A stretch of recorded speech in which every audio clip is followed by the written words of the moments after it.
আসসালামু আলাইকুম। সকালের ক্লাসটা কি করছেন সবাই?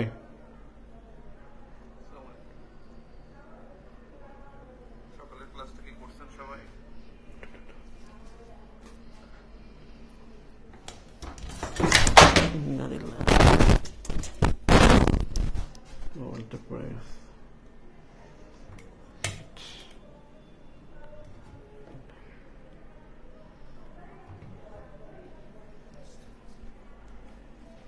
ওকে, চ্যাপ্টার 7 এখান থেকে খুব বেশি কোশ্চেন আসে না। এখান থেকে মাত্র 3বার প্রশ্ন আসছে, তবে এবার একটু গুরুত্বপূর্ণ। প্রত্যেকবারই আসলে গুরুত্বপূর্ণ থাকে। গতবার কেন আসলো না বুঝলাম না, গতবার আসা উচিত ছিল। গ্লোবাল এনভায়রনমেন্ট এর সিলেবাসে আছে এনভায়রনমেন্টাল ইস্যুস চ্যালেঞ্জেস, আছে ক্লাইমেট চেঞ্জ, আছে গ্লোবাল ওয়ার্মিং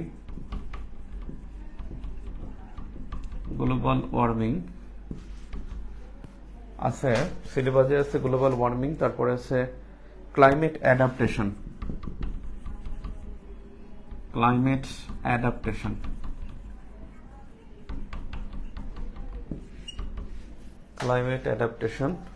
তারপরে হলো ক্লাইমেট ডিপ্লোমেসি।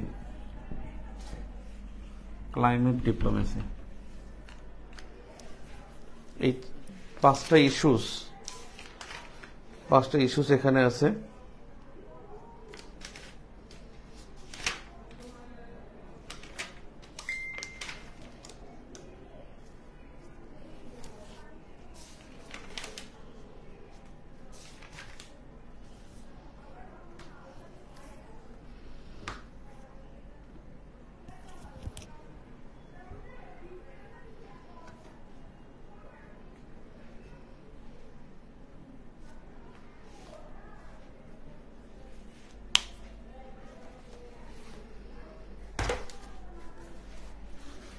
দেখেন, ক্লাইমেট ইস্যুস চেঞ্জেস, আমরা একটু দেখি আসলে প্রিভিয়াস কোশ্চেন কি আসছে, তারপর এখানে যাই।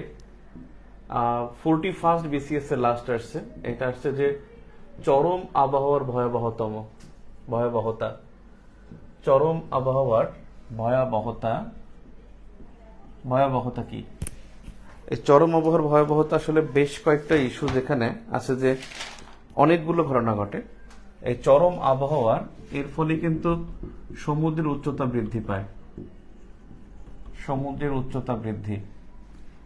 এবং এই সমুদ্রের উচ্চতা বৃদ্ধির ফলে যে দ্বীপ এবং উপকূলীয় দেশের যে 46 দ্বীপ এবং উপকূলীয় দেশ আছে,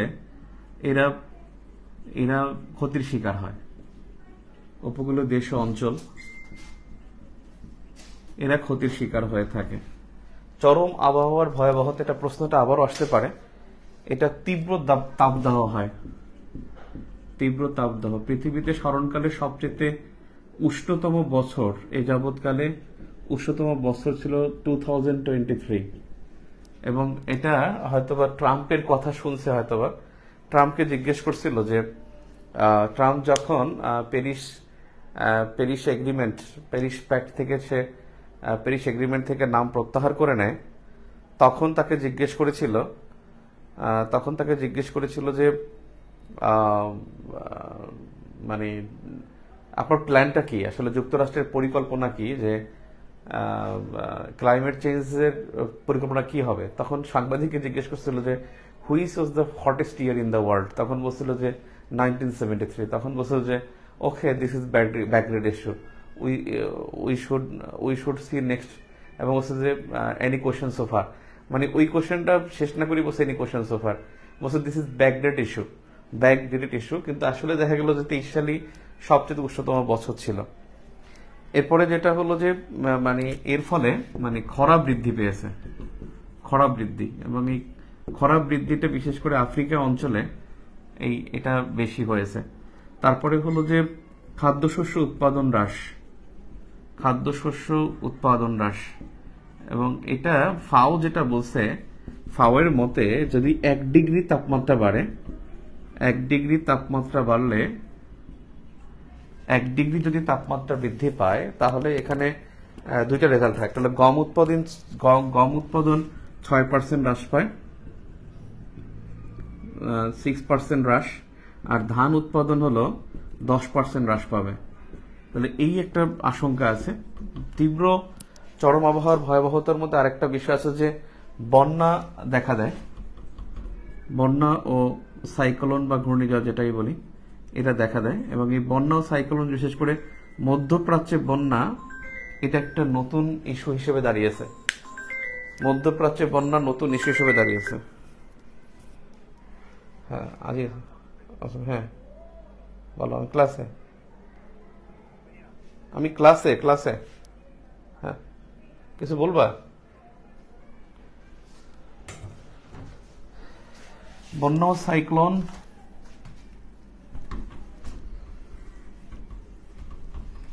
তারপর হলো নাম্বার 6 বন্যা ও সাইক্লোন। তারপর হলো যে অতিবৃষ্টি হচ্ছে, অতিবৃষ্টি, আর্থিক ক্ষতি দেখা দেয়। এবং দেখা যায় যে ওয়ার্ল্ড যে জিডিপি 0.6% হ্রাস পায়, 6% হ্রাস পাচ্ছে ওয়ার্ল্ড জিডিপির মধ্যে। নাম্বার 7 হলো দাবানল হচ্ছে, নাম্বার 8 হলো যে জীব বৈচিত্র্যের উপর হুমকিটা হলো যে আমাদের জীববৈচিত্র্যের জন্য সংরক্ষিত অঞ্চল আমাদের মোট ভূখণ্ডের 30% রাখা উচিত। যেমন জলরাশির জন্য 30%, আবার ভূখণ্ডের জন্য 30% জীববৈচিত্র্যের জন্য সংরক্ষিত থাকা উচিত। আসলে এটা নাই। তো চরম আবহাওয়ার ভয়াবহতা এগুলো 41তমতে আসছে এবছর, কিন্তু খুব গুরুত্বপূর্ণ, যেটাকে হলো আপনার হিট ওয়েভ। এটা কিন্তু খুবই খুবই খুবই very very important heat wave. তবে হিট ওয়েভটা বাংলাদেশ পার্সপেক্টিভে আসতে পারে। ওটা বাংলাদেশ বিষয়গুলির মধ্যে চ্যাপ্টার 6 এর মধ্যে এটা আসতে পারে। আর ওটা চ্যাপ্টার 6 এর জন্য আমি রেখে দিছি পড়ার জন্য, এটা একটু নোট করা লাগবে। এরপরে দেখেন 40 বিসিএস একটা প্রশ্ন আসছে, জলবায়ু শরণার্থী। প্রশ্নটা ছিল জলবায়ু শরণার্থী বলতে কি বোঝায়? আসলে জলবায়ু শরণার্থী বলতে যে জলবায়ুর কারণে, মানে জলবায়ুগত সংঘাত বলা এটাকে। জলবায়ুগত সংঘাতের কারণে, এখানে সরাসরি সংঘর্ষ না, মানে সংঘাতের কারণে শরণার্থী বা উদ্বাস্তু সৃষ্টিকে বোঝায়। এবং পৃথিবীতে সবচেয়ে বেশি জলবায়ু শরণার্থী কিন্তু দক্ষিণ এশিয়ায়। পৃথিবীতে সবচেয়ে বেশি ক্লাইমেট রিফিউজি, এই ক্লাইমেট রিফিউজি কিন্তু দক্ষিণ এশিয়ায়। এই দক্ষিণ এশিয়ায় সবচেয়ে বেশি, এবং তাদের সংখ্যা প্রায় 16 কোটি এর সংখ্যা ক্লাইমেট রিফিউজিতে দক্ষিণ এশিয়ার মধ্যে। তবে এর মধ্যে 4 কোটি হলো যে সরাসরি, মানে এটা প্রতি বছর যে বাৎসরিক যেটা হয় সেটা 4 কোটি। আর দেখা গেছে যে কয়েকটা রিপোর্টে, যে আইপিসিসির যে রিপোর্ট, ওদের তো 6 অ্যাসেসমেন্ট রিপোর্ট হয়, 7 বছর পর রিপোর্ট হয়, সেখানে বলা গেছে 16 কোটি। আপনার মনে হয় 4 কোটি লেখাটাই বেটার, 16 কোটি বাদ দিয়ে 4 কোটি জলবায়ু শরণার্থী হয়, এটা লেখাটা মনে হয় ভালো হবে। মানে আইপিসিসির যে 6 অ্যাসেসমেন্ট রিপোর্ট, এই 6 অ্যাসেসমেন্ট রিপোর্টটা, এই রিপোর্টে বলা হয়েছে যে এটা, যে 6 অ্যাসেসমেন্ট রিপোর্টে বলা হয়েছে যে মানে গত রিপোর্ট থেকে এই রিপোর্টে 16 কোটি শরণার্থী, তবে 4 কোটি বাৎসরিক শরণার্থী এখানে হয়ে থাকে। এখন ক্লাইমেট রিফিউজির আসলে কারণ কি? ক্লাইমেট রিফিউজির কারণ হলো, মানে সাধারণ কারণ 3টি। ক্লাইমেট রিফিউজির সাধারণ কারণ, এটা আরো গুরুত্বপূর্ণ এবছর গুরুত্বপূর্ণ। এবং আরেকটা বিষয় হলো যে জলবায়ু শরণার্থীদের জন্য এবার কিন্তু ক্লাইমেট মোবিলিটি অ্যাওয়ার্ড পেয়েছেন বাংলাদেশের প্রাইম মিনিস্টার প্রধান শেখ হাসিনা। তিনি কিন্তু 2023 সালে ক্লাইমেট মোবিলিটি অ্যাওয়ার্ড পেয়েছেন, বিকজ তিনি জলবায়ুগত শরণার্থীদের আশ্রয় দিয়েছেন। সেজন্য ক্লাইমেট রিফিউজিটা কিন্তু ইম্পর্টেন্ট। এবং সাধারণ কারণ হলো 3টি কারণে সাধারণত হয়। 1 নম্বর কারণ হলো, 3টা কারণ হয়। 1 নম্বরে হলো যে সি লেভেল রাইজের কারণে হয়, সি লেভেল রাইজ এটার কারণে হয়। নাম্বার 2 হলো মরুকরণের কারণে হয়, ডেজার্টিফিকেশন। নাম্বার 3 হলো যে জলবায়ুগত সংঘাত, জলবায়ুগত সংঘাত বলতে বোঝায় যে জলবায়ুগত যেই ডিজাস্টারগুলো আছে, মানে পুরো জলবায়ুগত ডিজাস্টারকে বোঝায়, জলবায়ুগত ডিজাস্টার্স। এবং এই ডিজাস্টারের কারণে আসলে এই 3টি কারণে, সাধারণ কারণে ক্লাইমেট রিফিউজি হয়ে থাকে। তবে ক্লাইমেট গবেষক যে শুক্রে নামক একজন ক্লাইমেট গবেষক আছেন, শুক্রে ক্লাইমেট গবেষক, তিনি বলছেন যে 6টি কারণে ক্লাইমেট রিফিউজি হয়ে থাকে, 6টি কারণে হয়ে থাকে। এবং তিনি এখানে 3টি কারণকেই তিনি উল্লেখ করেছেন, যে 6টি কারণের মধ্যে তিনি বলছেন, শুক্রে বলছেন যে মরুকরণ, এই 3টা আছে, এই 3টার পরে 4টা যেটা আছে, একটা হলো বায়ু দূষণকে বলছেন, একটা হলো পানি দূষণকে বলছেন, বায়ু দূষণ, পানি দূষণ, একটা হলো ভূমিক্ষয়, যেটাকে আমরা বলতে পারি যে নদী ভাঙন, ভূমিক্ষয় অথবা নদী ভাঙন যেটাই বলেন। এই 6টি কারণে শুক্রে বলছেন যে ক্লাইমেট রিফিউজি হয়ে থাকে। আর ক্লাইমেট রিফিউজি যদি শুধু বাংলাদেশি, মানে এখন তো 4 কোটি আছে, বলা হয়েছে যে একটা রিপোর্টে, যে ইউএন রিপোর্টে বলা হয়েছে যে 3 কোটি মানুষ, মানে বাংলাদেশের 3 কোটি মানুষ, বাংলাদেশের 3 কোটি মানুষ 2050 সাল নাগাদ তারা জলবায়ু শরণার্থী হবে, ক্লাইমেট রিফিউজি হবে বাংলাদেশের 3 কোটি মানুষ, এটা বলছে ইউনাইটেড নেশনস। আর 4 কোটি মানুষ হবে 2021 সালের একটা আইপিসিসি রিপোর্ট, এই আইপিসিসি রিপোর্টে বলছে যে 4 কোটি মানুষ হবে 2050 সালে। মানে যখন বলা হবে UN, that will be the 3 crore, আর যখন 21 আইপিসিসি বলবে তখন 4 করোড় হবে, 4 করোড়, 4 কোটি মানুষ জলবায়ু শরণার্থী হবে। এবং বাংলাদেশের 30% ভূমি, 30% ভূমি, এটা কিন্তু বাংলাদেশের কাছ থেকে বিলীন হবে। এবং আপনারা দেখবেন অর্থনৈতিক সমীক্ষা ঈদের পরপরই হয়তো অর্থনৈতিক সমীক্ষা বাজারে পাওয়া যাবে, এবং অর্থনৈতিক সমীক্ষায় এই তথ্যগুলো পাবেন যে সর্বশেষ তথ্য কি, জলবায়ু শরণার্থীর বাংলাদেশের অবস্থান কি। 2টা প্রশ্নই কিন্তু কনসিকুয়েন্স এখন পর্যন্ত আছে বা ইম্পর্টেন্স আছে। আমি যেটা বলছিলাম যে ক্লাইমেট মোবিলিটি অ্যাওয়ার্ড, তথ্যটা জেনে রাখেন, ক্লাইমেট মোবিলিটি অ্যাওয়ার্ড, এই অ্যাওয়ার্ড 2023 এটা পেয়েছেন আমাদের প্রাইম মিনিস্টার শেখ হাসিনা। এবং উনি পাওয়ার কারণ ছিল, তিনি হলেন যে আশ্রয়ন প্রকল্পে জলবায়ু শরণার্থীদের আশ্রয়ন প্রকল্পে জলবায়ু শরণার্থীদের অন্তর্ভুক্তকরণ, এটা তার অবদান ছিল। জলবায়ু শরণার্থীদের অন্তর্ভুক্ত করে এটা ছিল তার হলো অবদান। আপনারা ক্লাস কম করেন কেন? চ্যাপ্টার 2 এবং চ্যাপ্টার 7 অন সবগুলোরই পিডিএফ যেগুলো আছে আমার কাছে বেসিক বই থেকে আপনাদেরকে যতটুকু দেয়া যায় দেব ইনশাআল্লাহ। ক্লাস করবেন, ক্লাস বেশি ইম্পর্টেন্ট। আপনারা ক্লাস করেন না। আগামীকালকে কনসেপচুয়ালের পরীক্ষা, এবং একটু পরে আমি হয়তোবা আজকে রাতে আপনাদের রেজাল্টটা দিয়ে দেব আগের পরীক্ষার। আগামীকালকে পরীক্ষা 4:30টায়, হ্যাঁ, নিয়মিত যে টাইমটা আছে 4:30টায় পরীক্ষা হবে। আমি যেখানে ছিলাম সেটা হলো যে পরবর্তীটা কি, এই প্রশ্ন থেকে 37th একটা প্রশ্ন আসছে,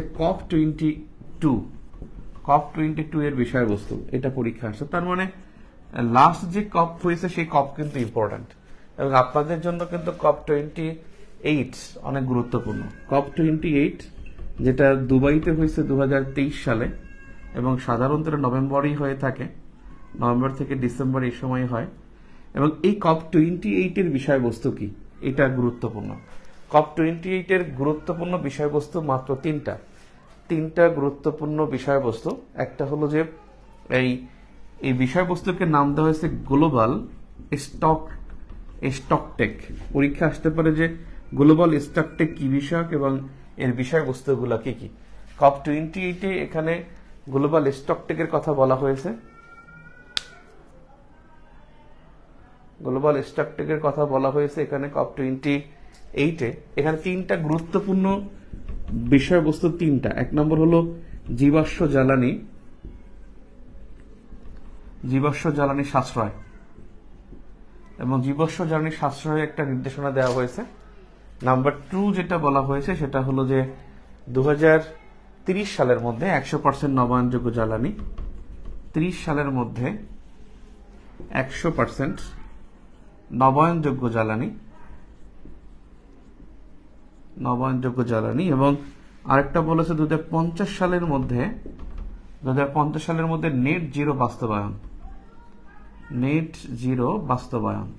এবং এই নেট জিরোটা কি, এই কনসেপ্টটা নিয়ে একটা আলোচনার বিষয় আছে। মানে এখানে নেট জিরো বলতে আসলে কি বোঝানো হয়েছে? নেট জিরো হলো কার্বন নিরপেক্ষতা। নেট জিরো মানে কার্বন নিরপেক্ষতা, কার্বন নিউট্রালিটিকে বোঝায় বা কার্বন নিরপেক্ষতাকে বোঝায়। এই নেট জিরো মানে কিন্তু 0% কার্বন এমিশন এটাকে বোঝায় না, বোঝায় হলো যে কার্বন নিরপেক্ষতা। কার্বন নিরপেক্ষতা বলতে বোঝাচ্ছে কি? কার্বন নিরপেক্ষতা বলতে বোঝায় যে এই কার্বন নিঃসরণের পাশাপাশি গ্রিনহাউস গ্যাসগুলোকে দূর করার অঙ্গীকার। কার্বন নিরপেক্ষতা বলতে কি বোঝায়? যে কার্বন নিঃসরণের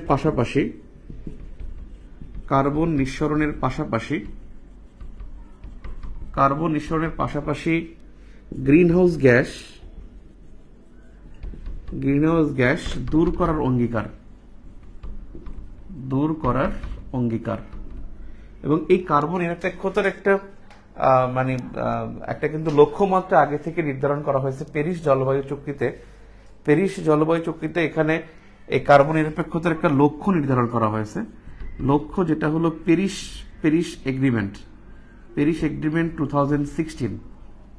এই প্যারিস এগ্রিমেন্ট 2016 যেটা হলো জলবায়ু সংক্রান্ত পৃথিবীর সবচেয়ে বড় জলবায়ু চুক্তি। এখানে বলা হয়েছে যে ইউএসএ ডিডাক্ট 68% in 2030, আর একটা হলো European Union, they will deduct 55% carbon emission by 2030। 2030 সালের মধ্যে তারা ইউএসএ 68% কমাবে আর ইউরোপীয় ইউনিয়ন 55% কমাবে। এই কার্বন নিরপেক্ষতার একটা চ্যালেঞ্জ প্যারিস এগ্রিমেন্টেই আছে, আর সেইটার কথাই মনে করাই দিয়েছে যে নেট জিরোটা বাস্তবায়ন করতে হবে। 30 সালের মধ্যে যদি না পারি আমাদেরকে 50 সালের মধ্যে নেট জিরো বাস্তবায়ন করতে হবে এবং 100% নবায়নযোগ্য জ্বালানির উপরে নির্ভরশীল হতে হবে বাই 2030। এবং বাংলাদেশ কিন্তু কয়লা ভিত্তিক, এটা কিন্তু কখনোই নবায়নযোগ্য জ্বালানি না। এই জীবাশ্ম জ্বালানি ব্যবহার করা যাবে না, অর্থাৎ জীবাশ্ম জ্বালানি সাশ্রয় করতে হবে। 30 সালের মধ্যে 100% নবায়নযোগ্য জ্বালানি নিশ্চিত করতে হবে, 50 সালের মধ্যে নেট জিরো বাস্তবায়ন করতে হবে। ক্লিয়ার? এখন একটা বিষয় হয়েছে যে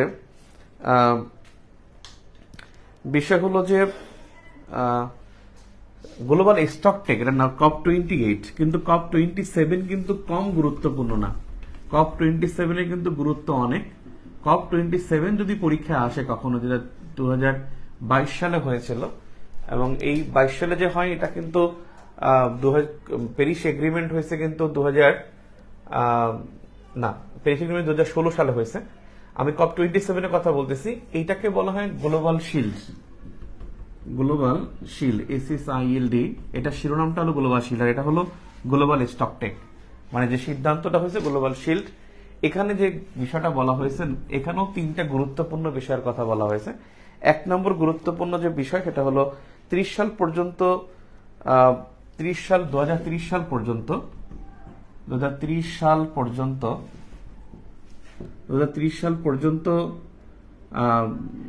পর্যন্ত নবায়নযোগ্য জ্বালানি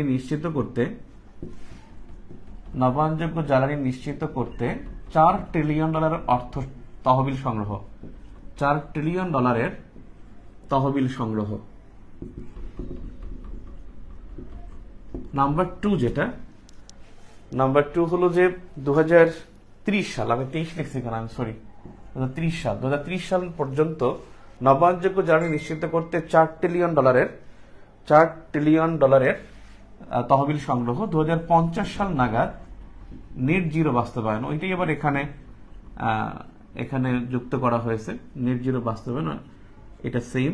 নাম্বার 3 COP28 নাম্বার 27 নাম্বার 3 হলো যে এই সহায়তা প্রকল্পে শিল্প দেশগুলো তারা 20 কোটি মার্কিন ডলারের অর্থ সহায়তার লক্ষ্যমাত্রা নির্ধারণ করেছে। 20 কোটি মার্কিন ডলারের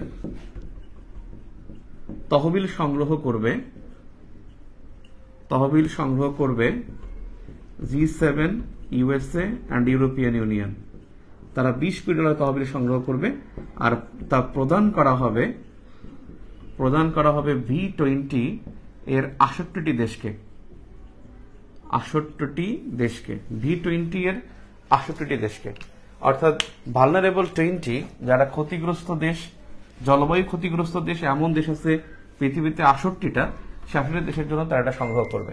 আর একটা গুরুত্বপূর্ণ বিষয় নাম্বার 4, LDF গঠন। এই LDFটা এটাই ভেরি ভেরি ইম্পর্টেন্ট, যে LDFটা কি, loss and damage fund. Loss and damage fund এটা ভেরি ভেরি ইম্পর্টেন্ট, যে এই 2022 সালের যে কর্মসূচি সেখানে গ্রহণ করা হয়, এবং এই যে কমপক্ষে 5টি ঝুঁকি মোকাবেলার জন্য এই লস অ্যান্ড ড্যামেজ ফান্ড গঠন করা হয়। এই লস অ্যান্ড ড্যামেজ ফান্ড 5টি ঝুঁকি হ্রাস করবে।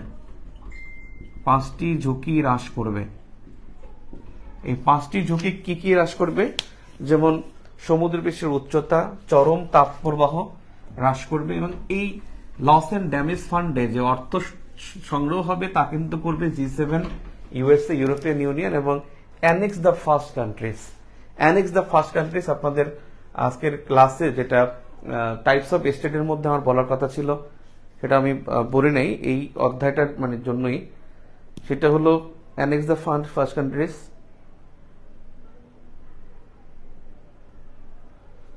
পরীক্ষা কি রাতে নেওয়া যায় না? অনলাইন পরীক্ষা যারা দেন তারা তো রাতে দিতে পারবেন। আপনি অনলাইন পরীক্ষা ব্যাচে যারা আছেন তারা আপনার রাতেও পরীক্ষা দিয়ে আপনি সাবমিট করতে পারবেন, কিন্তু অফলাইন পরীক্ষা রাতে দিবেন ফার্ম গেটে, অফলাইন পরীক্ষা রাতে দেয়া যায়, সমস্যা নেই, দেয়া যায়, কিন্তু আমার কষ্ট হবে আর কি।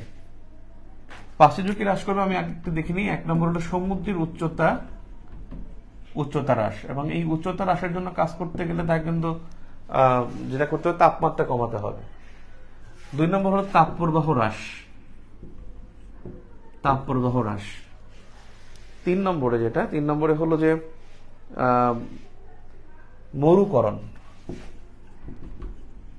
মরুকরণ হ্রাস।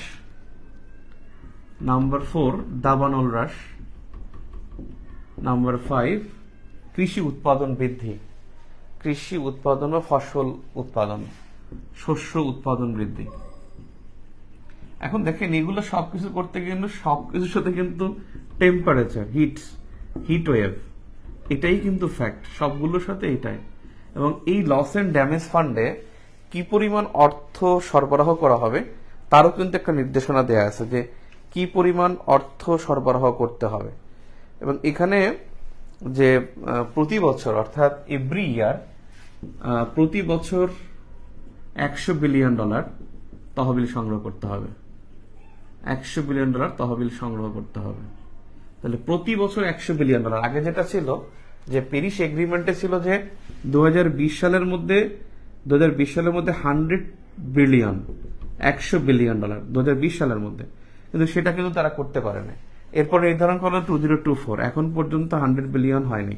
তাহলে প্রতি বছর কিভাবে করবে? এটা একটা অকল্পনীয় চিন্তা, যদিও এটা করা উচিত, কিন্তু এটা আসলে বাস্তবসম্মত না, বাস্তবায়ন হওয়াটা একটা tough. So loss and damage fund, LDF, এটা এখানে আলোচিত বিষয়।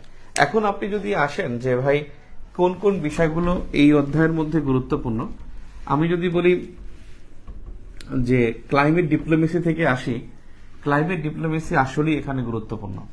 আমি এখন কয়েকটা রিসেন্ট ইস্যুজ বলি যেগুলো বেশি বেশি গুরুত্বপূর্ণ, যে যা পড়ব সেই তালিকার মধ্যে 1 নম্বরে যেটা গুরুত্বপূর্ণ সেটা হলো আপনার একটা হাই সি ট্রিটি হয়েছে, একটা 2000 হাই সি ট্রিটি।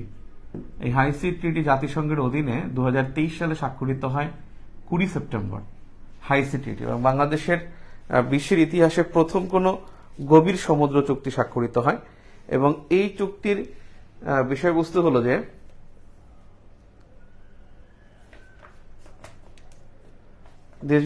উন্নয়নশীল দেশগুলো যাতে গভীর সমুদ্র বন্দরে সম্পূর্ণ আহরণ করতে পারে, প্লাস হলো সক্ষমতা বৃদ্ধি প্রযুক্তি হস্তান্তর করতে পারে। এখানে মেরিন প্রক্রিয়া, এই হাই সি ট্রিটি 2023 এটা জাতিসংঘের অধীনে একটা চুক্তি এবং এই চুক্তির বিষয়বস্তু কি, যদি নাম্বার এ বলি, ক নম্বর, হাই সি ট্রিটির মধ্যে প্রথম হলো যে মেরিন প্রোটেক্টেড এরিয়া সংরক্ষণ করতে হবে। এখানে কোনো মেরিন প্রোটেক্টেড এরিয়া ইংলিশে লিখলে ভালো হতো, মেরিন প্রোটেক্টেড এরিয়াকে সংরক্ষণ করা বা রক্ষা করা। নাম্বার খ, এর মধ্যে গুরুত্বপূর্ণ হচ্ছে উন্নয়নশীল দেশগুলো বন্দর সক্ষমতা বৃদ্ধি প্রযুক্তি হস্তান্তর। উন্নয়নশীল দেশগুলোর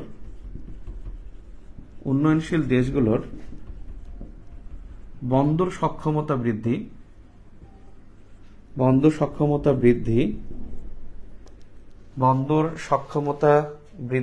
ও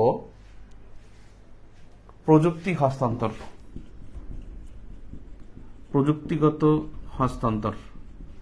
নাম্বার গ, হাই সি ট্রিটি একটা গুরুত্বপূর্ণ বিষয় হলো যে সমুদ্রের যে সংরক্ষিত এলাকা, অর্থাৎ সংরক্ষিত এলাকা হবে যে সাগর মহাসাগরে 2030 সালের মধ্যে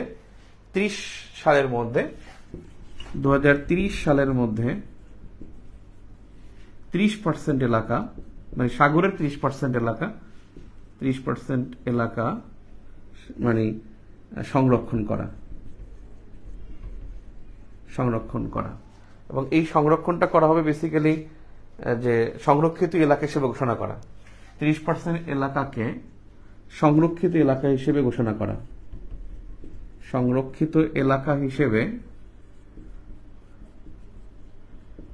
করা। এই তিনটা গুরুত্বপূর্ণ বিষয় হাই সি ট্রিটি 2023 সালে হয়েছে, তার মানে এটা গুরুত্বপূর্ণ মোটামুটি। আরেকটা গুরুত্বপূর্ণ ইস্যু সেটা হলো যে আপনারা পিডিতেও পড়ছেন যে প্রথমবারের মতো সেপ্টেম্বরে প্রথমবারের মতো সমুদ্র দূষণ সংক্রান্ত মামলা করেছে 9টি দ্বীপ এবং উপকূলীয় দেশ ও অঞ্চল। এই 9টি দেশ ও উপকূলীয় অঞ্চল তারা গভীর সমুদ্র রক্ষার জন্য, অর্থাৎ সমুদ্রে কার্বন ডাই অক্সাইড নির্গমনের বিরুদ্ধে তারা একটা ইটলসে মামলা করেছে, অর্থাৎ প্রথম জলবায়ু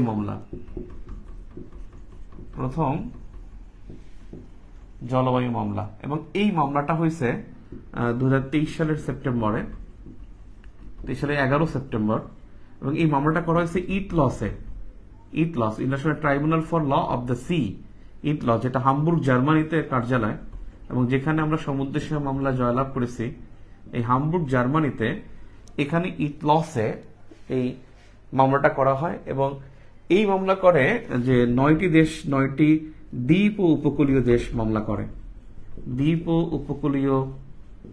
উপকূলীয় দেশ অঞ্চল মিলে তারা এখানে মামলা করে, যেমন পালাউ, নিউ দ্বীপপুঞ্জ, তারপরে হলো Vanuatu, Tuvalu, Saint Kitts and Nevis, তারপর Saint Lucia, Saint Vincent, Grenadas, এরা এখানে মামলা করছে। 9টি দ্বীপ এবং উপকূলীয় দেশ, এবং এর মধ্যে অন্যতম হলো যেমন ভানুয়াতু, পালাউ, নিউ দ্বীপপুঞ্জ যেটা নিউজিল্যান্ডের অধীনে, নিউ দ্বীপপুঞ্জ, তারপর হলো Saint Kitts and Nevis, Saint Lucia, Saint Kitts and Nevis, Saint Vincent,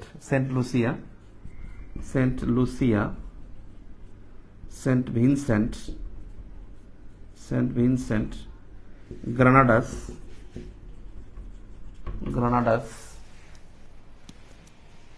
তারপরে হলো টুভেলু, বাহামা,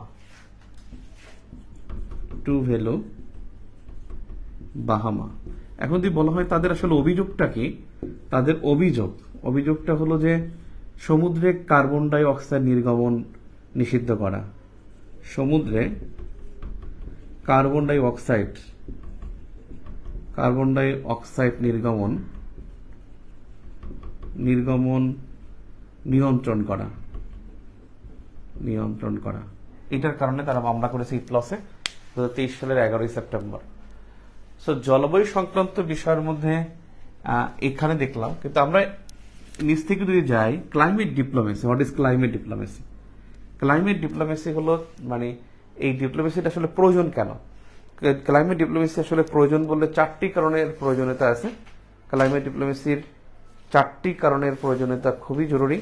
একটা হলো যে জলবায়ু রাষ্ট্রগুলো কিভাবে তাদের স্বার্থ রক্ষা করবে, জলবায়ু ক্ষতিগ্রস্ত রাষ্ট্রগুলোকে স্বার্থ রক্ষা করবে, ধনী ও দ্বীপ দেশ শিল্পোন্নত দেশগুলো কিভাবে কার্বন ডাইঅক্সাইডের ক্ষতিগ্রস্ত করে তার জন্য ক্ষতিপূরণ দিবে, আর শিল্পোন্নত দেশগুলোর আসলে কৌশল কি হবে, ক্লাইমেট ফাইন্যান্স নামের ব্যয়ের খাত কিভাবে নির্ধারিত হবে। অর্থাৎ ডিপ্লোমেসি প্রয়োজন 4টি কারণে, ক্লাইমেট ডিপ্লোমেসি প্রয়োজন 4টি কারণে ভেরি ভেরি মানে নিডেড।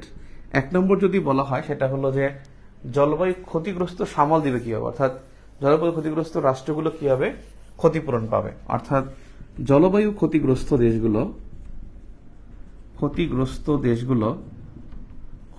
দেশগুলো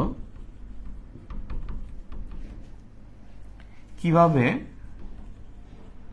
ক্ষতি সামলাবে, কিভাবে তাদের ক্ষতি সামলাবে।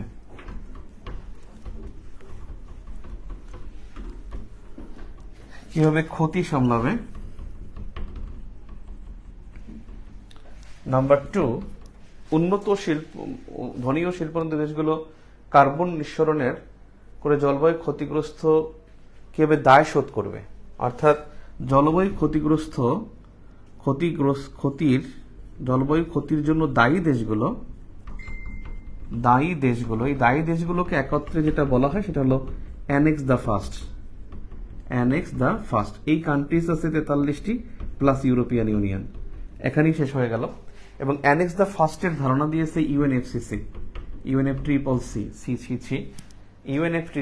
তারা কিন্তু ধারণা দিয়েছে। অর্থাৎ জলবায়ু ক্ষতির জন্য দায়ী দেশগুলো কিভাবে তাদের দায় শোধ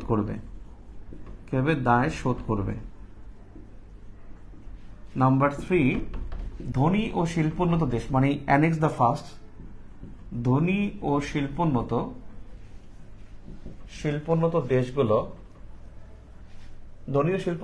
দেশগুলোর কৌশল কি হবে। এখানে এই যে ধনী ও শিল্পোন্নত দেশ এরাই কিন্তু হলো অ্যানেক্স দ্য ফার্স্ট, যে ধনী ও শিল্পোন্নত দেশের কৌশল কি হবে। আরেকটা যে কারণে দরকার নাম্বার 4, সেটা হলো যে এই তহবিল থেকে কিভাবে অর্থ ব্যয় করা হবে, ব্যয়ের কৌশল নির্ধারণ, অর্থাৎ ক্ষতি তহবিল। এবং এইটা হলো গ্রিন ক্লাইমেট ফান্ড, এটা হলো জিসিএফ। এই তহবিল থেকে ক্ষতিগ্রস্ত তহবিল থেকে কিভাবে ব্যয় নির্ধারিত হবে। এই 4টি কারণে আসলে আমাদের ক্লাইমেট ডিপ্লোমেসিটা খুব নিডেড, ভেরি মাচ নিডেড। এখন ক্লাইমেট ডিপ্লোমেসির আসলে রেজাল্ট গুলো কি, এই ক্লাইমেট ডিপ্লোমেসির রেজাল্ট যেগুলো, এটাই হলো যেমন আইপিসিসি একটা নেটওয়ার্ক হিসেবে প্রতিষ্ঠা করা, আইপিসিসি নেটওয়ার্ক প্রতিষ্ঠা, যেটা 1988 হয়। এবং এটার কারণেই কিন্তু আইপিসিসি গঠিত, এটার কারণে কিন্তু ইউএনএফসিসি স্বাক্ষরিত হয়। এই ক্লাইমেট ডিপ্লোমেসির কিন্তু একটা রেজাল্ট। এবং ক্লাইমেট ডিপ্লোমেসির রেজাল্টই হলো যে গ্রিন ক্লাইমেট ফান্ড গঠন করা হয়, জিসিএফ গঠন করা হয় 2011 সালে। এই ক্লাইমেট ডিপ্লোমেসির একটা গুরুত্বপূর্ণ রেজাল্ট হলো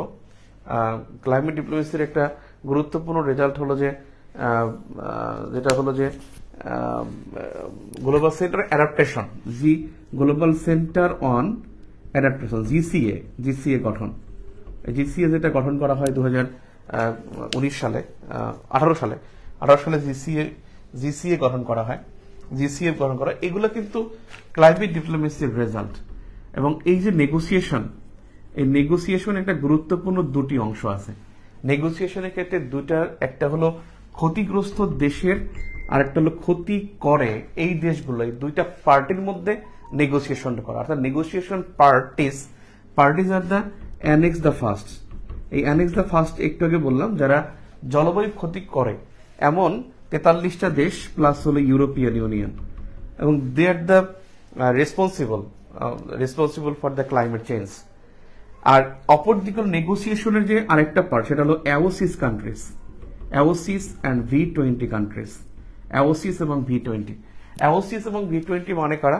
V20 হলো যারা ভালনারেবল 20, যারা জলবায়ু ক্ষতিগ্রস্ত যে দেশগুলো আছে, এই দেশগুলো 68 নেশনস, এরা একটা party.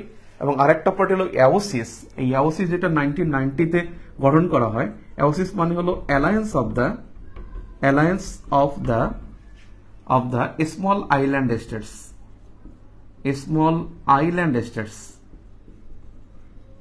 Alliance of the small island states. AOSIS অর্থাৎ হলো দ্বীপ এবং উপকূলীয় দেশের জোট, এবং এর মধ্যে 39টি দেশ এবং 7টি আইল্যান্ড, 7 আইল্যান্ডস এর অন্তর্ভুক্ত। এই যে 46টা পার্টিজ আছে, এই 46টা পার্টিজ হলো অ্যাওসিসের, আর V20-র অন্তর্ভুক্ত হলো 68 নেশনস। এবং তারাই কিন্তু আসলে অ্যানেক্স দ্য ফার্স্টকে দায়ী করে থাকে। অ্যানেক্স দ্য ফার্স্টের মধ্যে কারা আছে? এই 43টা দেশের মধ্যে আছে কিন্তু G20 সবগুলো দেশের অন্তর্ভুক্ত। G20 সবগুলো দেশের মধ্যে অন্তর্ভুক্ত, এবং G20 ছাড়া আরো যে রেস্ট অফ দ্য নেশনস আছে তারা কিন্তু এই 43টা দেশের মধ্যে অন্তর্ভুক্ত। তাহলে অ্যানেক্স দ্য ফার্স্ট হলো যারা কার্বন নিঃসরণ করে এবং জলবায়ু ক্ষতি করে এমন গোষ্ঠীকে বলা হয় অ্যানেক্স দ্য ফার্স্ট। যারা দ্বিতীয় সর্বোচ্চ তারা হলো অ্যানেক্স দ্য সেকেন্ড, আর যারা কিছুই করে না এরাই হলো নন অ্যানেক্স। এবং এই দেশগুলোই হলো নন অ্যানেক্স।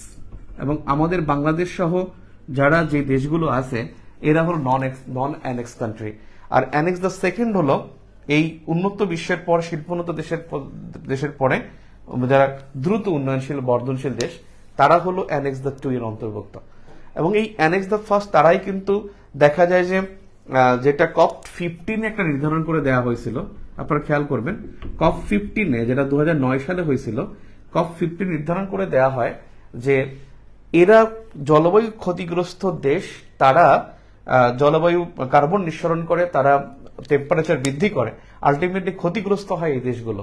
এবং সেই জন্য তারা বলছিল যে এই 2009-এ যে অ্যানেক্স দ্য ফার্স্ট কান্ট্রিজ তারা তাদের জিডিপির 0.7% তাদের জিডিপির এইটা অ্যানেক্স মানে অ্যাওসিস দেশগুলোকে এবং V20 দেশগুলোকে তারা পরিশোধ করবে। অর্থাৎ জিডিপির 0.7% প্রত্যেকটা দেশের জিডিপির এটা কিন্তু তারা অ্যাওসিস দেশগুলোকে তারা প্রদান করবে। এবং সেই জন্যই কিন্তু এই 2011 সালে GCF গ্রিন ক্লাইমেট ফান্ড গঠন করা হয়েছে, এবং এখানে তারা অর্থটা রাখবে, সেখান থেকে খরচ করবে অ্যাওসিস এবং V20 নেশনস গুলো। কিন্তু এখন পর্যন্ত তারা এই GCF কে তারা কার্যকর করেনি। এখান থেকে অর্থ ছাড়ের পরিমাণ খুবই কম, মাত্র 37% অর্থ ছাড় করা হয়েছে, যেখান থেকে বাংলাদেশের 30% পাওয়ার কথা।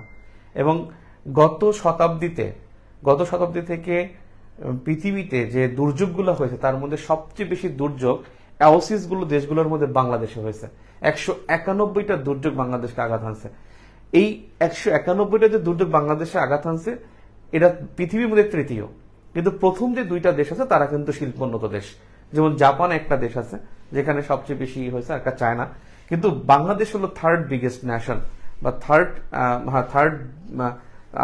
থার্ড বিগেস্ট নেশন, যেখানে মানে the most of the disasters heated in this area, এবং এটা হলো 191।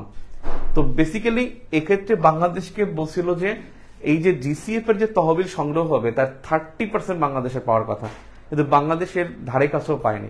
6.5% একটা হিসেবে বাংলাদেশ পেয়েছে, মাত্র 6.5%, কিন্তু পাওয়ার কথা হলো 30%। এবং এই জন্যই কিন্তু জাতিসংঘের কাছে আমরা প্রচুর পরিমাণে অর্থ পাই। এবং একটা জিনিস বলা হয় যে বাংলাদেশের ফরেন পলিসির বিগ চ্যালেঞ্জ কি কি। আমাদের যে পররাষ্ট্রনীতির উদ্দেশ্য হলো 3টা, আমাদের পররাষ্ট্রনীতির উদ্দেশ্য 3টা। একটা হলো সিকিউরিটি, কোঅপারেশন, ডেভেলপমেন্ট। বাংলাদেশের পররাষ্ট্রনীতির উদ্দেশ্য তিনটা: সিকিউরিটি, কোঅপারেশন, ডেভেলপমেন্ট। এই তিনটা হলো আমাদের উদ্দেশ্য। But at the same time যদি বলা হয় বাংলাদেশের পররাষ্ট্রনীতির বিগ চ্যালেঞ্জ কি কি, গুরুত্বপূর্ণ তিনটা চ্যালেঞ্জ বাংলাদেশের জন্য। একটা গুরুত্বপূর্ণ চ্যালেঞ্জ হলো যে রোহিঙ্গা রিপ্যাট্রিয়েশন, এটা আমাদের পররাষ্ট্রনীতির একটা বড় চ্যালেঞ্জ। সেকেন্ড যে চ্যালেঞ্জটা সেটা হলো জিও স্ট্র্যাটেজিক্যাল কনফ্লিক্ট, অর্থাৎ ভূ কৌশলগত দ্বন্দ্ব মোকাবেলা, অর্থাৎ জিও স্ট্র্যাটেজিক্যাল কনফ্লিক্ট বা ভূ কৌশলগত দ্বন্দ্ব মোকাবেলা। নাম্বার 3 যেটা, সেটা হলো ক্লাইমেট ডিপ্লোমেসি। এই ক্লাইমেট ডিপ্লোমেসি বাস্তবায়ন করা, কারণ আমরা ক্ষতিগ্রস্ত দেশ। when we will graduation from the LDCs in 2026, then তারা কিন্তু বাউন্ড না, they will not bound to pay Bangladesh, কারণ then Bangladesh will be the developing nations, এবং তখন কিন্তু বাংলাদেশকে 2 বছরের মধ্যে কিন্তু আমার সেই পাওনাটাকে আদায় করতে হবে। এবং এটা আমাদের বিগ চ্যালেঞ্জ, এবং আপনাদের প্রবলেম সলভিং এর একটা গুরুত্বপূর্ণ অংশ হবে যে বাংলাদেশ এলডিসি মুক্ত হয়ে গেলে তখন বাংলাদেশকে যে পরিমাণ অর্থ আদায় করতে হবে ক্লাইমেট ডিপ্লোমেসি থেকে, সেই অর্থ আদায় করার চ্যালেঞ্জটা। তার মানে আমাদের পররাষ্ট্রনীতির আমি বলছি উদ্দেশ্য তিনটা বা লক্ষ্য তিনটা। সেটা একটা হলো যে কোঅপারেশন, ডেভেলপমেন্ট অ্যান্ড সিকিউরিটি, আর একটা হলো যে আমাদের পররাষ্ট্রনীতির বিগ চ্যালেঞ্জ তিনটা। একটা হলো রোহিঙ্গা রিপ্যাট্রিয়েশন, একটা হলো জিও স্ট্র্যাটেজিক্যাল কনফ্লিক্ট মোকাবেলা, আর একটা হলো ক্লাইমেট ডিপ্লোমেসি। আরও একটা গুরুত্বপূর্ণ আমাদের দুইটা গুরুত্বপূর্ণ চ্যালেঞ্জ ফরেন পলিসির জন্য যুক্ত হয়েছে। একটা হলো ইকোনমিক ডিপ্লোমেসি, এটা খুবই জরুরি। আমাদের এখন ইনভেস্টমেন্ট দরকার, প্রচুর পরিমাণ ইনভেস্টমেন্ট দরকার। আমরা জিএসটি সুবিধা কিন্তু 2026 সাল থেকে পাবো না, কপিরাইট সুবিধা পাবো না। দেন আমাদের কিন্তু এটা অর্জন, মানে এই যে সফট লোন বা লোনটা যে পাবো না, এই লোনের অ্যাগেন্স্টে আমাদের কিন্তু প্রচুর পরিমাণ ইনভেস্টমেন্ট দরকার হবে। এই জন্য সেকেন্ড ইকোনমিক, একটা গুরুত্বপূর্ণ ইস্যু হলো ইকোনমিক ডিপ্লোমেসি, এটা আমাদের জন্য খুবই জরুরি। আরেকটা জরুরি বিষয় হলো যে আমাদের যে ডলার কারেন্সি, যেটা ডলার সংকট, যেটা ডলার ক্রাইসিস, এটা মোকাবেলা করার জন্য আমাদের ইকোনমিক ডিপ্লোমেসিতে নজর দিতে হবে। এবং আমাদের প্রচুর পরিমাণে অর্থ পাচার হয়ে গেছে, আমাদের রিজার্ভ চুরি হয়ে গেছে। আরেকটা গুজব আসতেছে কিন্তু আরেকটা কিন্তু রিজার্ভ চুরি হয়েছে বলে ধারণা করা হচ্ছে, যে রিজার্ভ কিছুটা কম, কিছু একটা ঘটছে আর কি, একটা নিউজে একটা আংশিক আসছে। এবং সেক্ষেত্রে কিন্তু আমাদের এই মানে ডলার ডিপ্লোমেসি বা ডলার ক্রাইসিস মোকাবেলা করার জন্য ইকোনমিক ডিপ্লোমেসির প্রতি গুরুত্ব আরোপ করতে হবে। সো ফ্যাক্ট এখানে এটা যে ক্লাইমেট ডিপ্লোমেসির প্রয়োজনীয়তা আসলে আছে, বাংলাদেশেরও আছে, সারা বিশ্ব কিন্তু এটা খুবই জরুরি। কারণ আপনি চরম আবহাওয়ার কিন্তু ফিগারগুলো দেখছেন, এই কারণেই আসলে আমাদের ক্লাইমেট ডিপ্লোমেসি এটা খুবই খুবই জরুরি। এবং জীবাশ্ম জ্বালানি যে টার্গেটগুলো সেট করছি, জীবাশ্ম জ্বালানি থেকে আমরা নবায়নযোগ্য জ্বালানিতে আসবো 2030-তে, 2050-তে আমরা নেট জিরো বাস্তবায়ন করব। তাহলে সেক্ষেত্রে 0% কার্বন এমিশন বাই 2050 একটা বিগ চ্যালেঞ্জ, এবং এটার জন্যই আমাদের আসলে ক্লাইমেট ডিপ্লোমেসি এটা অত্যন্ত জরুরি। এখন বিষয় হলো যে ক্লাইমেট সংক্রান্ত কয়েকটা প্রতিষ্ঠান আছে, সেগুলো থেকে হয়তো শর্ট নোট আপনি একটু দেখে নেবেন। এগুলো প্রিলির পড়াশোনা, কিন্তু প্রিলির থেকে কিন্তু পরীক্ষায় আসে। যেমন আপনার এখান থেকে যেটা দরকার, সিবিএফ, তারপর হলো V20, এগুলো প্রিলি গাইড থেকে পড়ে ফেলবেন, মানে একবার দেখে ফেলবেন।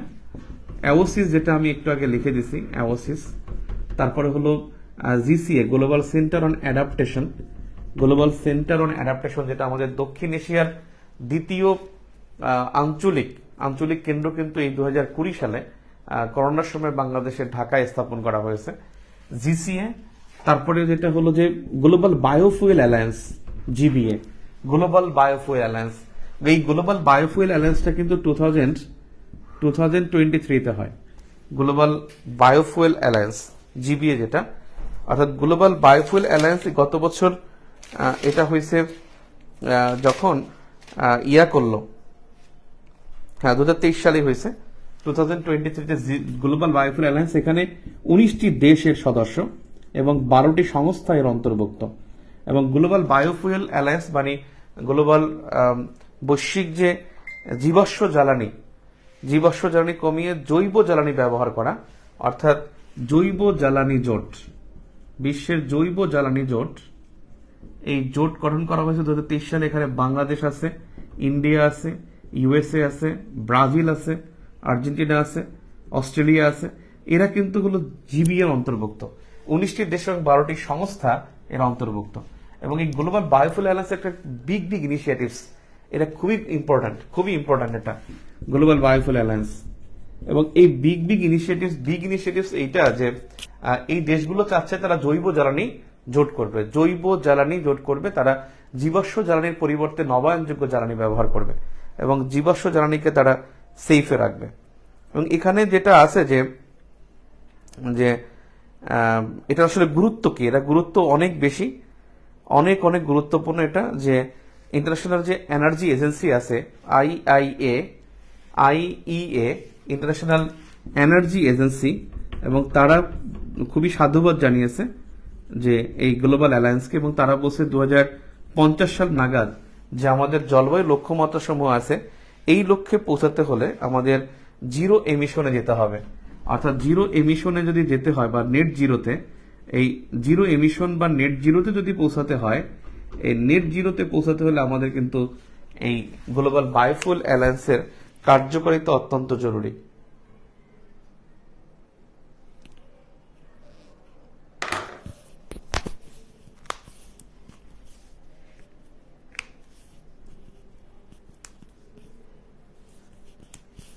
এলডিসি গ্রাজুয়েশন হলে বাংলাদেশ যদি জলবায়ু ক্ষতিপূরণ তহবিল থেকে অর্থ না পায়, করণীয় কি? কোনো করণীয় নেই, এখানে কোনো করণীয় নেই। আপনার যা করতে হবে তাই কিন্তু এখান থেকে করতে হবে। বাংলাদেশ তার নন অ্যানেক্স না অ্যাওসিস, বোথ নন অ্যানেক্স অ্যাওসিস এবং B20 তিনটার মধ্যে বাংলাদেশ আছে। তাহলে গ্লোবাল বায়োফুয়েল অ্যালায়েন্স এই পাঁচটা বিষয় গুরুত্ব। একটা জিসিএফ, মোটামুটি জিসিএফ খুব বেশি গুরুত্বপূর্ণ না, global green climate fund GCF. এবারে দেখেন এই ক্লাইমেট অ্যাডাপ্টেশন, এই অ্যাডাপ্টেশন বা অভিযোজন ক্লাইমেট অ্যাডাপ্টেশন অন্তর্ভুক্ত অনেকগুলো ইস্যুজ আছে, যে জলবায়ু অভিযোজন সংক্রান্ত।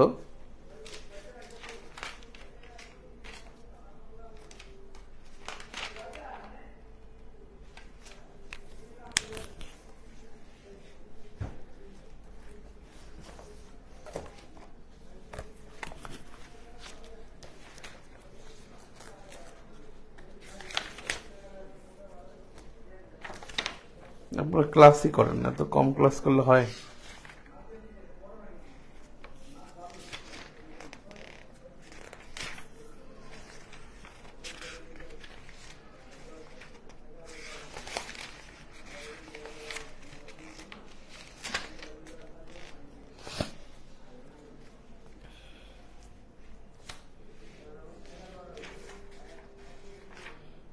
আমি জানি কোন জায়গায় ছিলাম।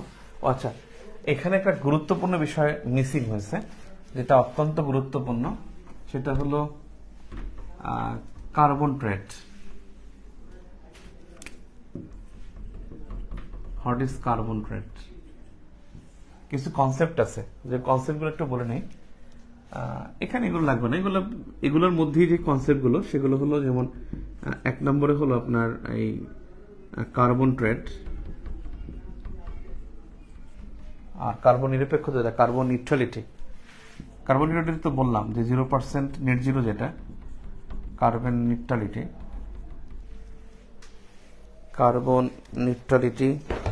Carbon trade, carbon funding, carbon credit আছে একটা,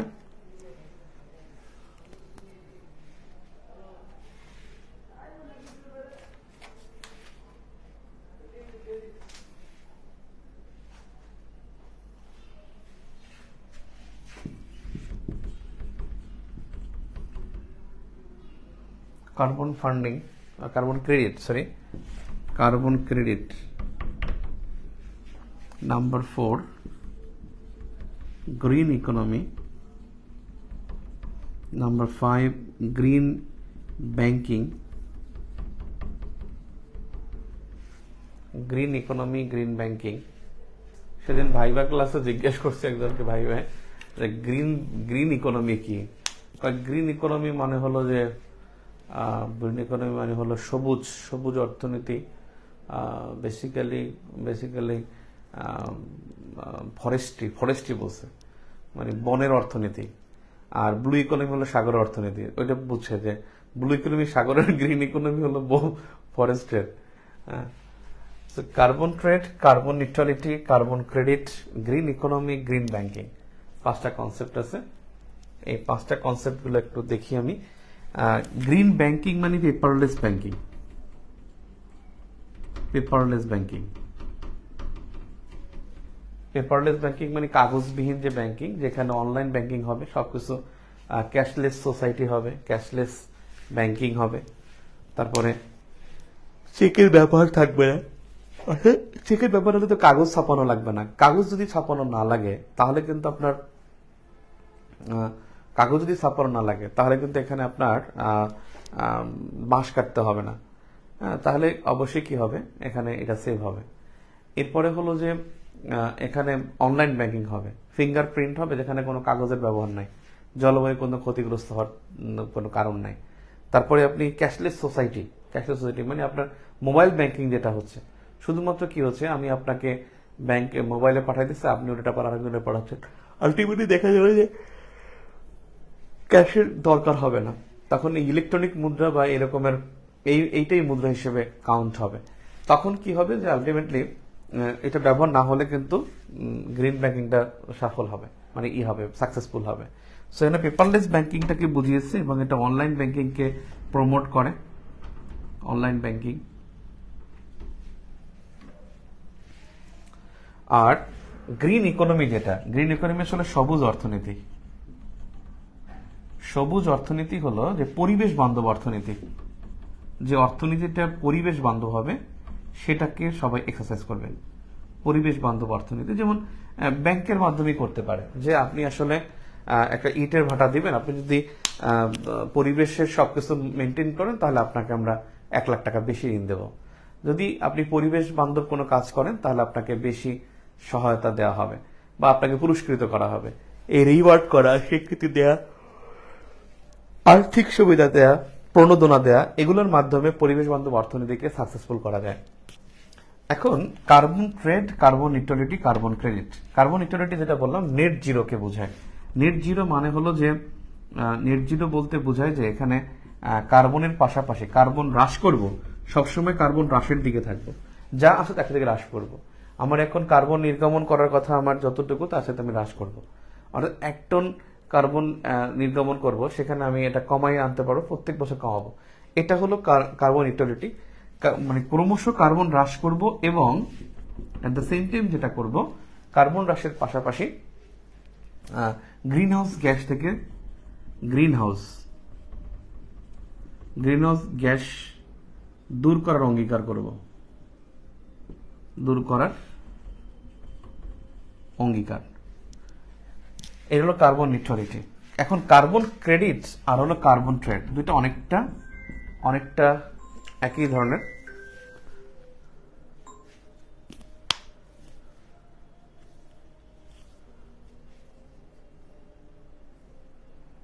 আপনারা ক্লাস করেন না কেন? কার্বন ট্যাক্স কি, ক্রিপ্টোকারেন্সি কি গ্রিন ব্যাংকিং? হ্যাঁ, ক্রিপ্টোকারেন্সি হলো গ্রিন ব্যাংকিং এর অন্তর্ভুক্ত হবে।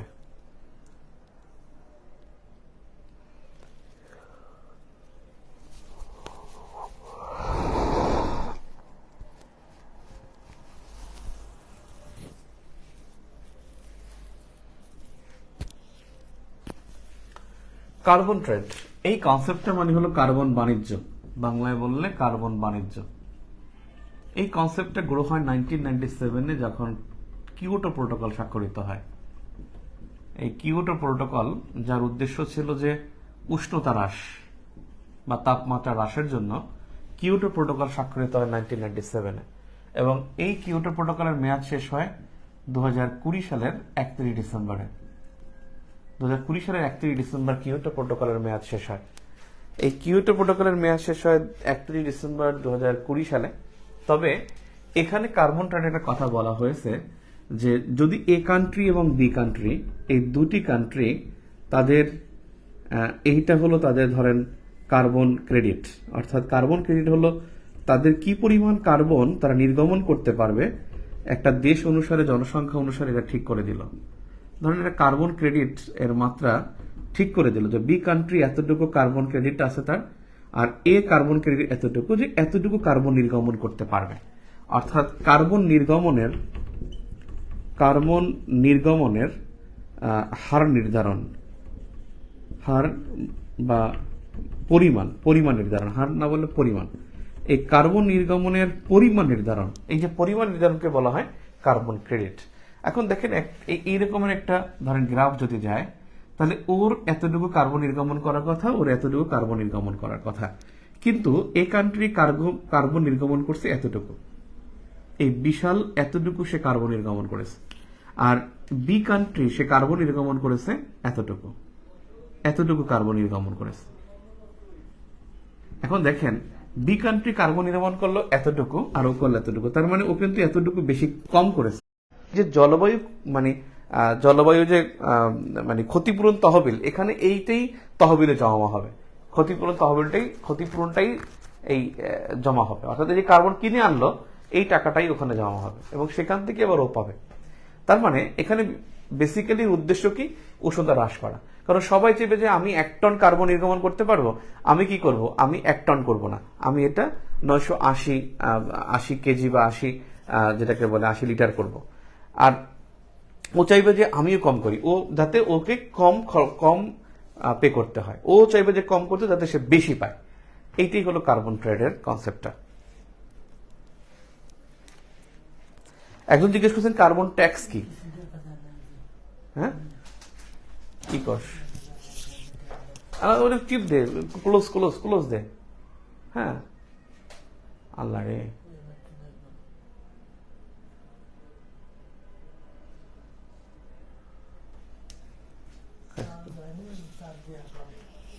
চার্জ শেষ হয়ে গেছে। ওকে, আপনারা যে কাজটা করবেন সেটা হলো কিছু কিছু বিষয় আছে শুধু মুখস্থের, পরীক্ষা আসে না, কিন্তু কনসেপ্টটা মানে বললেই বুঝতে পারবেন, রিডিং বললেই বুঝতে পারবেন। আপনারা কয়েকটা বিষয় অধ্যায়ে দেখবেন, সেটা হলো SDG very very important. SDG very very important, এটা জাতিসংঘের মধ্যে আমরা পড়বো, মানে জাতিসংঘ যেটা ইম্পিরিক্যালের মধ্যে পড়বো, আর এখানে কনসেপ্টুয়ালে যদি আসে তাহলে তো লিখতে হবে, এই কনসেপ্টটা লিখতে হবে। এছাড়া আমি এভরিথিং আলোচনা করছি। একদম কার্বন ট্যাক্স বলছেন, কার্বন ট্যাক্স বেসিক্যালি এটা পার্সোনালি বিভিন্ন দেশে আছে, 18-19টা দেশে কার্বন ট্যাক্স আরোপ করা আছে। বাংলাদেশেও কিন্তু কার্বন ট্যাক্স আছে, প্রাতিষ্ঠানিক কার্বন ট্যাক্স আছে। আপনারা G20 এসডিজিটা পড়বেন, আর গ্রিন ব্যাংকিং এগুলো দরকার নেই, এগুলো জাস্ট গ্রিন ইকোনমি হলো যে সবুজ পরিবহন, সবুজ জ্বালানি, সবুজ পুঁজি, সবুজ কর্মসংস্থান, সবুজ পানি, সব সবুজ, এটা হলো গ্রিন ইকোনমির মধ্যে। আর বাকি যা আছে এগুলো আপনারা পারেন। আমি হিট ওয়েভ, যেটা গ্লোবাল হিট ওয়েভ, এটা আমি আপনাদেরকে চ্যাপ্টার 6-এ পড়াবো ইনশাল্লাহ, যেটা বাংলাদেশ বিষয় বলে চ্যাপ্টার 6-এ।